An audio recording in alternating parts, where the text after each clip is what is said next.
Jadi Anda melihat ini murni kasus korupsi atau ini kasus korupsi yang dibalut unsur politis? Ya, kalau dari sisi hukum tentu semua berbasis kepada alat bukti Hmm. ya. Nah, alat buktinya juga nanti akan diperlihatkan oleh jaksa penuntut umum. Nah, soal kemudian apakah di dalamnya ada aktor politik, saya yakin ada aktor politik karena Pak Joni sendiri adalah seorang politisi. Begitu juga tim-tim ahlinya itu kan juga dari unsur politik, bukan birokrat gitu ya. Dan juga terkait dengan perusahaan-perusahaan pemenang tender maupun yang tidak ikut tender, itu juga harus ditelusur dan dibuka kepada publik Hmm. apakah ini juga ada unsur-unsur politiknya. Nah, yang terakhir, apakah ini juga kemudian dipolitisir? Nah, tentu itu di luar wilayah hukum.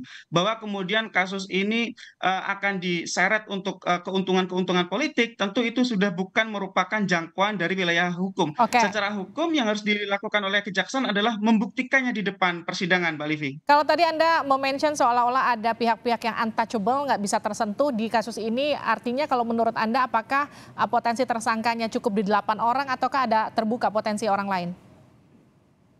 Harus dibuka lebih jauh gitu ya. Ya kita melihat di sini misalnya dari sisi korporasi.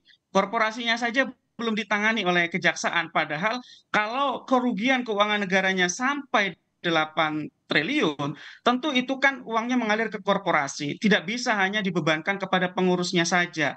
Orang yang memiliki hubungan pekerjaan maupun non pekerjaan ya, ketika korporasinya menerima manfaat tidak melakukan pencegahan dan Hmm. melakukan pembiaran, maka korporasi tersebut juga seharusnya dijadikan sebagai tersangka untuk kemudian didakwa di depan persidangan.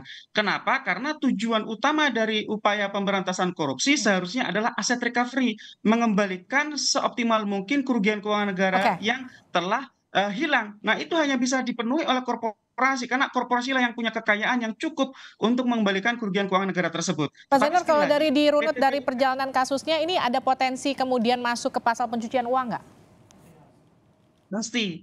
Jadi dari proyek ini pasti akan diusut dari sisi pencucian uangnya dan tadi juga sudah ada dakwaan yang dibacakan terkait dengan pencucian uang. Tetapi yang kita maksud adalah kemungkinan pihak-pihak lain yang masih belum digarap oleh kejaksaan itu yang masih kita tunggu. Kalau soal dakwaan tadi kita mendengar bersama-sama ya bagaimana jaksa penuntut umum membacakan dakwaannya bahwa juga termasuk menggunakan instrumen undang-undang TPPU karena Oke. memang undang-undang TPPU itu sangat efektif untuk aset recovery. Tetapi sekali lagi selama belum menyentuh korporasinya yang menurut saya pengembalian kerugian keuangan negaranya masih belum akan optimal, Mbak Livi. Oke, terima kasih Pak Zainur Rohman telah bergabung bersama kami di Sapa Indonesia Malam.